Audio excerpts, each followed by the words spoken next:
gospel is the word of God, and it isn't a dead word.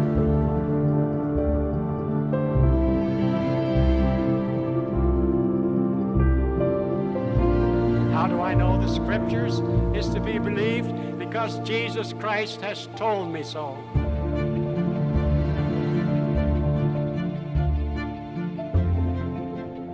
Before we get into this week's episode, I want to take a minute to tell you about this year's annual preaching conference at Westminster Seminary. It'll be on the 14th and 15th of October, and our theme for this year is the cross and the cost. As you may know, our mission here at Westminster is to train specialists in the Bible to proclaim the whole counsel of God for Christ and his global church. A key part of that is encouraging and developing our students as preachers and supporting those who are already in ministry, specifically in their preaching ministry. This year we'll be joined by Derek Thomas, Steve Nichols, and our very own David Garner as we explore our theme together. It should prove to be a time of great blessing and fellowship and rich teaching. You really ought to be here for it. There should be a link to register for the conference in the description, and I hope to see you there. We pray that God will bless us richly as we gather together on the 14th and 15th of October here at Westminster Seminary. Thank you.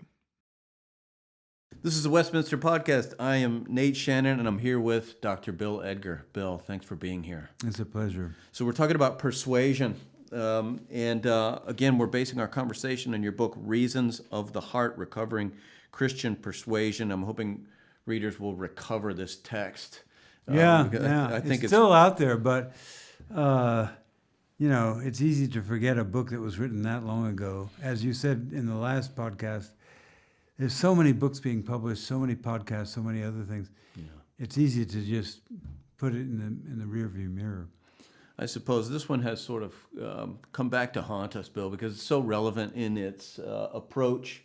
As we discussed previously, particularly, I think, in the United States, public, social discourse is so hostile and acerbic, and it's really, you feel like there's no way in to people. You feel like there's so many hot button issues. But this book is not about argumentation, and I would say one thing you do here is you link apologetics to a broader, more humanized notion, which is that of persuasion. Yeah. So I want to look at some things in the second chapter. It's kind of a negative approach, but we'll definitely give it a positive spin. Sort of pitfalls, possible missteps in our interaction with the world, and how we can sort of watch out for those and reverse them and be effective ambassadors for Christ, if I could put it this way. So let me read from the text. You write, the content of the discourse, that's persuasive Christian discourse. The content of the discourse must be faithful to the basic principles of the Christian faith for it to make any true impact. The other important point is that the message must be credible to those who hear it. So the medium potentially can compromise the message, you say, in at least three ways. And here's one. And again, this was written just a few years ago, but it feels like you wrote it while I was on my way over to your house today. The first way we can compromise, and that's compromise our own apologetic, is when we lose patience and attempt to gain a hearing by grasping for power, such as, you say, through violence. And then you say seeking power can also be done in more subtle ways, such as pressing for legislation or political change without altering the underlying spiritual factors or addressing the underlying spiritual issues that govern those things. Mm-hmm. So what exactly is? I mean, that's good stuff. Well, of course it's good stuff. Who I wrote mean, this again? I think whoever edited it did a good job. But what I'm trying to say is that it's easy to lose sight of the deep issues that are underlying the lostness of human beings with the employment of superficial, plausible, and even on the surface successful tactics. I reject the image of the culture wars for a lot of reasons. One of them is it has two sides, and I'm not sure it gets that right. The other is there's white hats and black hats, and the white hats, when they win, they're doing legislation, they're reversing Roe v. Wade. Well, those are little victories, I guess, but they're not changing our culture. What's going to change the culture is the deeper things of the gospel. And so we must not deceive ourselves, important as it is, by thinking if I could only get into the Senate, I'd make a difference. Well, you might. And I have friends who do that, but that's not going to turn everything around. So that's the way you're using culture. I think we can, the term called the way you're thinking of culture. It's almost kind of a different diagnostic grid. So the person who says a legislative victory is a cultural victory is saying that legislation is culture. Yeah. And you're saying that's not culture. There are deeper spiritual issues. I am saying that. So we should diagnose or interpret our culture in a different way. Yeah. I mean, it's easy to say, hard to do. Jacques Ellul, who's mixed bag, but one of my great heroes, in one of his books, he said, but underneath all of the political and geopolitical trends of today, there are deep issues which, if we don't identify them, will never make a difference. And I think that's couldn't say it better than that. There are deep issues underlying all the noise, the superficial stuff. Some of it's actually not noise. Some of it's good. One of my best friends and I used to bring him into the course, was a Maryland state legislator. And he brought about some legislation that is still good in the state of Maryland and beyond. For example, care for the elderly, So I'm not saying that's just surface and bad, but if you don't do that for profound biblical reasons, you'll get deceived into thinking, wow, that worked. I guess we're seeing change. No, not so fast. And I don't want to be the one who says you'll never get it, because you never get to the deep issues. I think the gospel gives us the deep issues, but we have to face them and not assume that our legislative tactics are a sign of the kingdom having come. The be-all, end-all, Yeah. Right. Well, a great writer once said the following, when we attempt to make an impact with the Christian faith, but neglect the slow and patient work, and that's what you're referring to. Yes. And actually, you're saying that the spiritual deeper issues require greater effort and greater patience. So there may be sort of implicit cultural laziness, to fighting a visible battle rather than an invisible. Those aren't your words, Bill. Those are mine. But neglect the slow and patient work of bringing change to every sphere of society, so depth and breadth, the family, the workplace, the media, business, politics, and the rest. We're only dealing with the surface, and real change eludes us. Yeah, that's so true. I mean, again, I agree with myself. It's easy to be deceived by having an important but small victory in some sphere. It's easy to be deceived into thinking, we've arrived. We're finally seeing change. And, I don't want to take cheap shots, but a lot of people in the 80s in the United States thought, well, if we can elect Reagan, everything's going to change. Well, he was a wonderful man, but everything didn't change. And he had some policies that we probably should disagree with. You just can't put your hope in that kind of thing. You put your hope in the deep changes that the gospel brings about. To go back to the quote from Tim Keller, the North, and it's a way exaggerated simplification, the North struggles with absolutes and is their truth. The South struggles with moralism. Which is easier?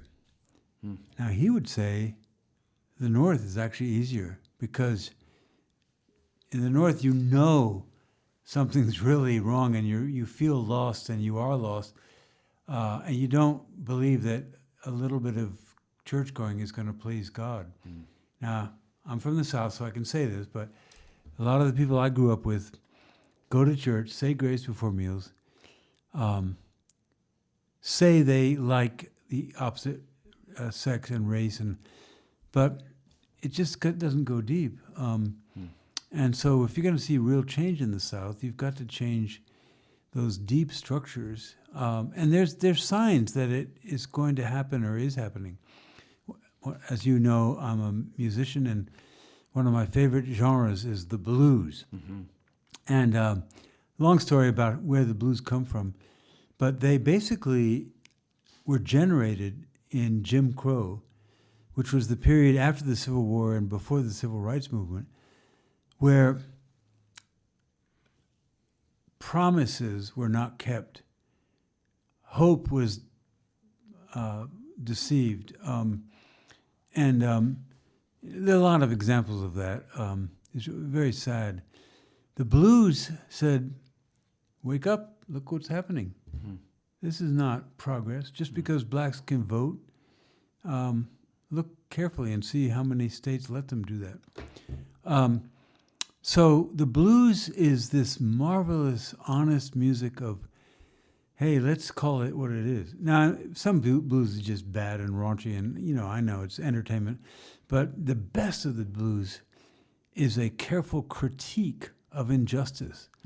And we need that. And the South is actually beginning to see signs, because the blues were born in the South, of how this genre might be saying something profoundly true that they hadn't noticed as much before because of the inertia of Southern culture.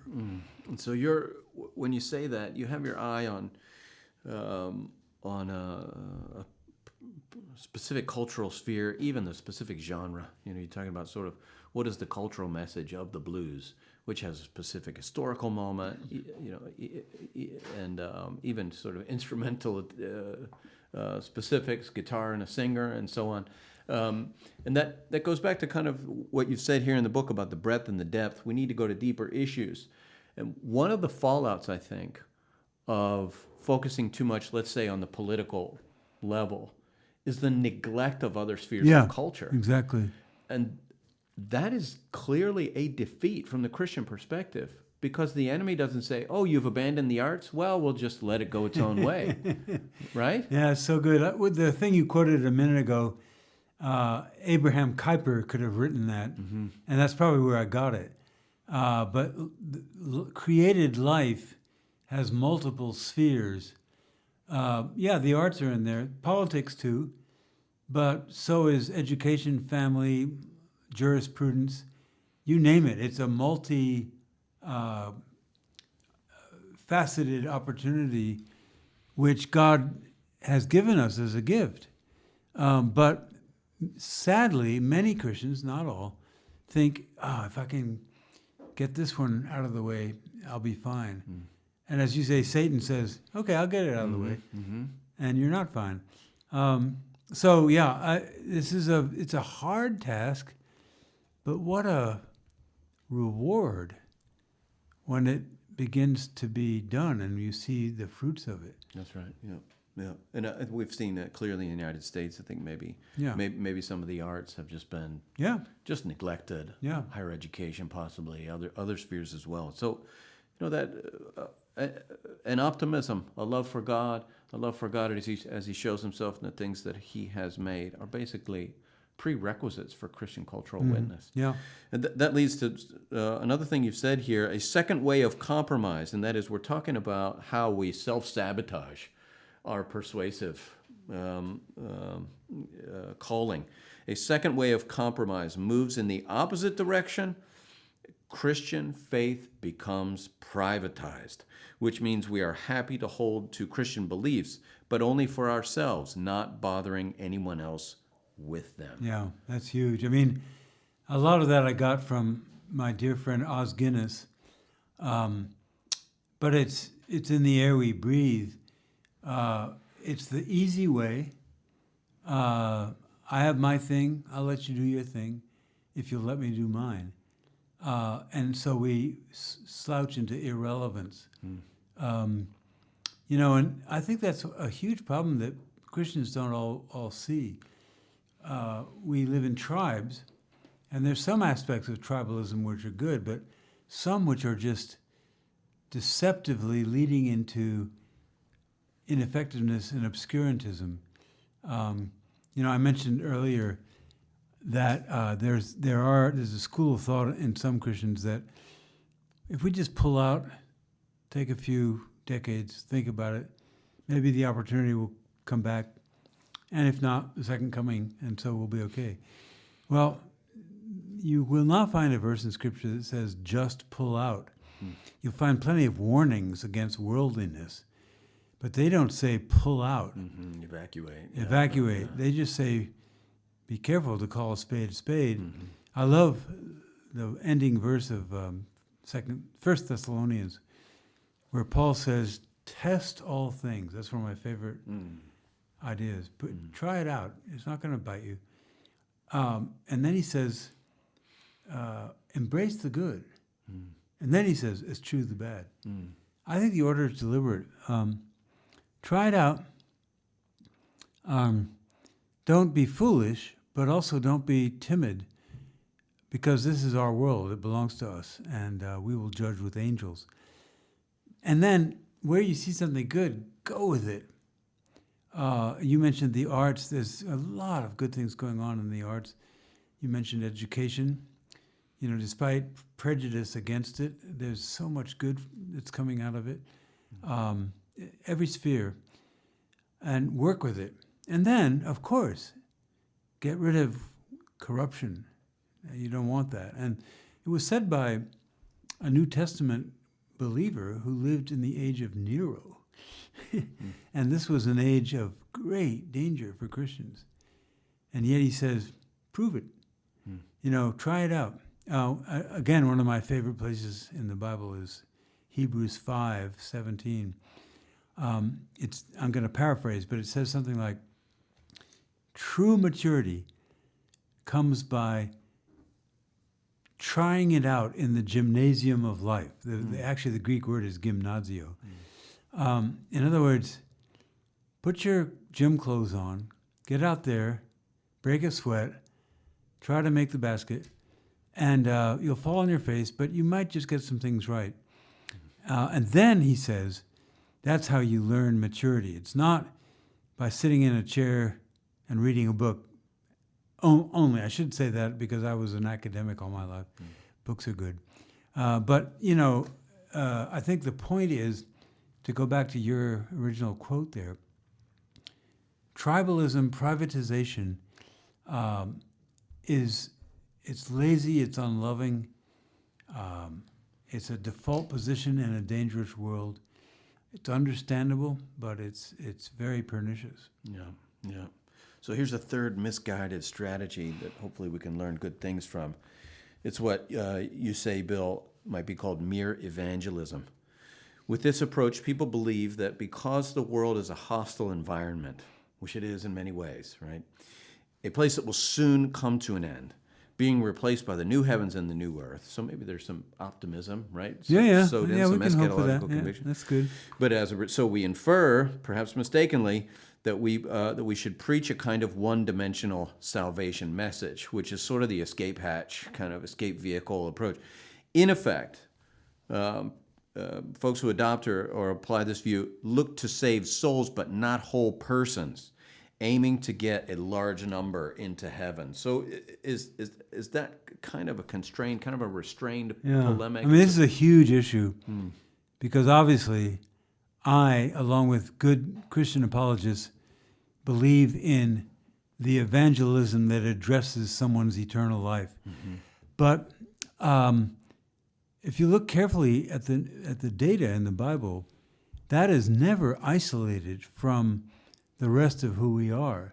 The very first time Jesus preaches, recorded in Luke 4, he says, the poor are getting helped, people are getting fed. Oh yes, and there's salvation, but it doesn't seem like it's certainly not the only thing. Now, so there's a certain priority, if you want to put it that way, but the overall priority is for the whole person. A couple of thoughts. When Jesus gave us the Great Commission, he said, make disciples. Mm-hmm. He didn't say save souls. Mm-hmm. Now, he's not against saving souls. He spent a lot of his life trying to do that. But discipleship is a far broader and deeper term. He wanted people to have their culture changed. Francis Schaeffer, who wasn't 100% right on everything, who is, wrote a beautiful little book on the arts. And one of the things he said in it is that Christians should not disguise their artwork as tracts. And he was saying because the reason we paint or recite poetry is not just to arrest somebody's attention and get them to heaven, important as that has to be, but it's to address the whole person as a human being. Controversially and typically, Hans Ruckmacher, who was Schaeffer's friend and mentor and colleague and everything. Dutch art historian, art critic. Dutch art historian, art critic. His story is fascinating. Mm-hmm. He spent a lot of time at L'Abri, and I spent a lot of time with him. And he once said, and he knew this was provocative, Jesus didn't come to save people. He came to make them human because he was human. Now, if you pushed him, he would have said, well, of course he came to save people, but... just don't say it on the floor of presbytery. Although I know the context is a very helpful thing to say, I think. You're going to be misunderstood. Yeah, right. But, the plea I would agree with is to help people become more human, which is what Christ was. He was the quintessential, par excellence human being. He didn't just secretly go around thinking, how can I get this guy's soul saved?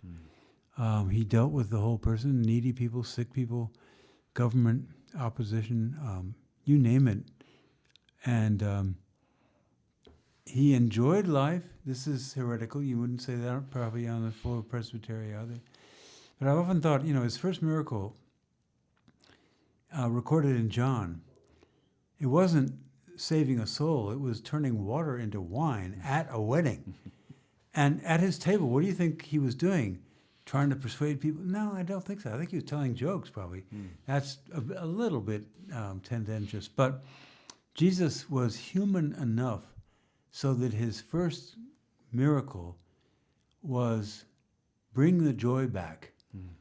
And then he went on to do his work where there's a lot of lack of joy in the world, and he would restore people. But I think that's so important to remember. Jesus was the complete human being, and his death was effective to save individuals and societies and entire cultures and the cosmos.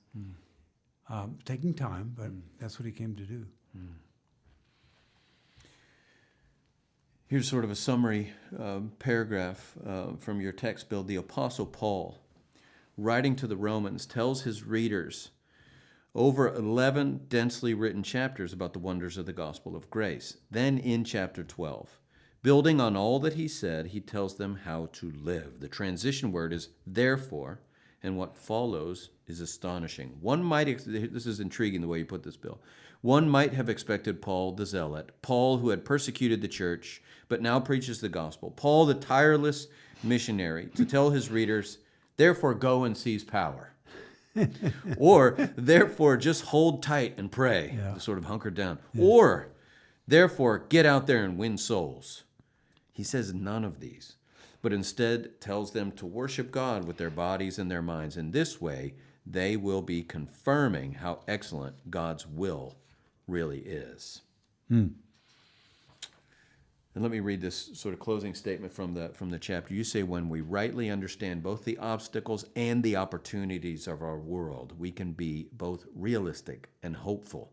Realism with hope, or better, realism because of hope. Oh, yeah. Well said, Bill. Whoever said that, I agree. Thank you so much, Bill. Sure, you're so welcome. Thanks for doing this. This is the Westminster Podcast. This has been a podcast of Westminster Media. Westminster Media is a ministry of Westminster Theological Seminary. If you would like to join us in our mission to train specialists in the Bible to proclaim the whole counsel of God for Christ and His global church, please visit www.wts.edu/donate. This podcast was hosted by Nate Shannon and edited by Brandon McLean Smith.